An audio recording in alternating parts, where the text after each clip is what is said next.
Hi అండి, నమస్తే. Welcome to Durga Krishna kitchen. Chicken popcorn తయారీ విధానం ఎలాగో చూసేద్దామండి. టేస్ట్ అయితే చాలా బాగుంటుంది.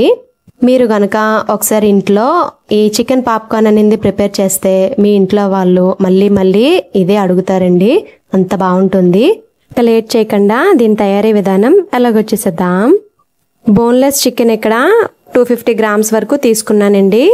పీసెస్ అనింది మరీ చిన్నగా ఉండకూడదు, అలానే మరీ పెద్దగా ఉండకూడదు. మీడియంకి కొంచెం తక్కువలో ఉండాలి. అలా పీసెస్లా కట్ చేసుకోవాలండి.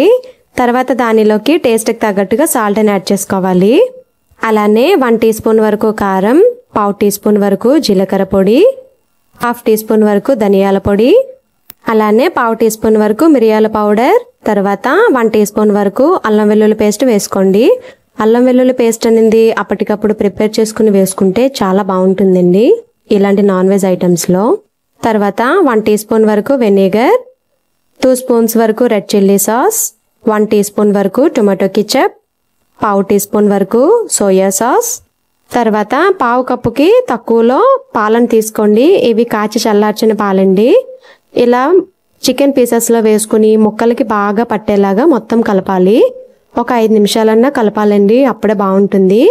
ఈ కలిపెట్టుకున్న చికెన్ పీసెస్ని ఫ్రిడ్జ్లో 3 to 6 అవర్స్ పెట్టుకోవాలి. అంత టైం లేదనుకుంటే 3 అవర్స్ అన్నా పెట్టుకోండి. తర్వాత వేరే బౌల్లో చికెన్ పీసెస్ కోటింగ్ కోసం 1 కప్ వరకు మైదా, 1/2 కప్ వరకు కార్న్ఫ్లోర్ తీసుకోవాలండి. అలానే టేస్ట్కి తగ్గట్టుగా సాల్ట్ని యాడ్ చేసుకోవాలి. దానిలోకి 1/2 టీ స్పూన్ వరకు మిరియాల పొడి, 1 టీ స్పూన్ వరకు కారం, అలానే 1 టీ స్పూన్ వరకు గార్లిక్ పౌడర్ని కూడా యాడ్ చేసుకోవాలి. ఈ గార్లిక్ పౌడర్ అనేది మనకి మార్కెట్లో అవైలబుల్గానే ఉంటుందండి. తర్వాత ఈ పౌడర్స్ అన్ని బాగా కలిసేలాగా కలుపుకోవాలి. తర్వాత ఫ్రిడ్జ్లోంచి తీసిన ఈ చికెన్ పీసెస్లోకి 1 ఎగ్ని వేసుకోవాలండి.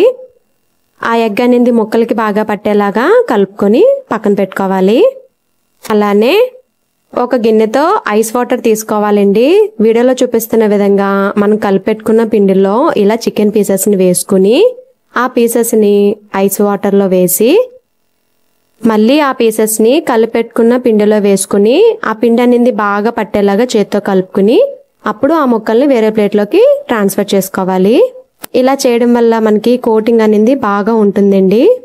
అలానే రిమైనింగ్ పీసెస్ని కూడా వేసుకోవాలి. పీసెస్ వేసిన తర్వాత ఇలాగ ఒకసారి ఆ ప్లేట్ని పైకి కిందకి కనుక ఇలా అన్నట్లయితే ఎక్స్ట్రా పిండి ఏమన్నా ఉంటే వచ్చేస్తుందండి బయటికి. డీప్ ఫ్రై కోసం ఆయిల్ పెట్టి ఆయిల్ బాగా హీట్ అయిన తర్వాత స్టవ్ మీడియంకి చేంజ్ చేసుకుని ఈ పీసెస్ని జాగ్రత్తగా వేసుకోవాలి. స్టవ్ మీడియం టు హైకి చేంజ్ చేసుకుంటూ వీటిని ఫ్రై చేసుకోవాలండి.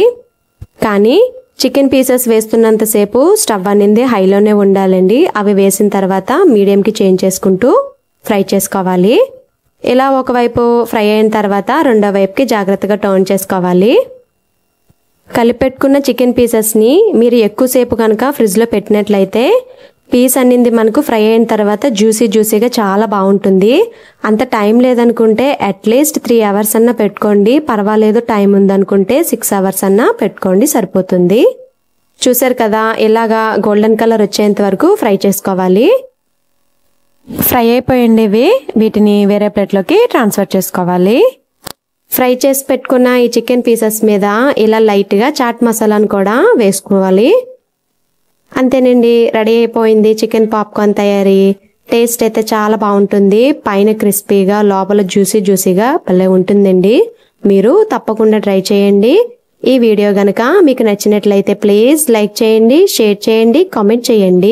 కొత్తగా ఛానల్ వ్యూ చేసే వాళ్ళు సబ్స్క్రైబ్ చేసి పక్కనే ఉన్న బెల్ ఐకాన్ని గనక క్లిక్ చేసినట్లయితే నా వీడియోస్ ని మీరు రెగ్యులర్ గా ఫాలో అవ్వచ్చు. ఇలా పచ్చిమిర్చిని యాడ్ చేసుకోవాలి. ఒకసారి మొత్తం బాగా కలిపి ఎండి చేపలు, వంకాయ, గుడ్లు కర్రీ. టేస్ట్ అయితే చాలా బాగుంటుంది కదండి. ఛానల్ వ్యూ చేసే వాళ్ళు సబ్స్క్రైబ్ చేసుకుని పక్కనే ఉన్న బెల్ ఐకాన్ని గనక క్లిక్ చేసినట్లయితే నా వీడియోస్ ని మీరు రెగ్యులర్ గా ఫాలో అవ్వచ్చు.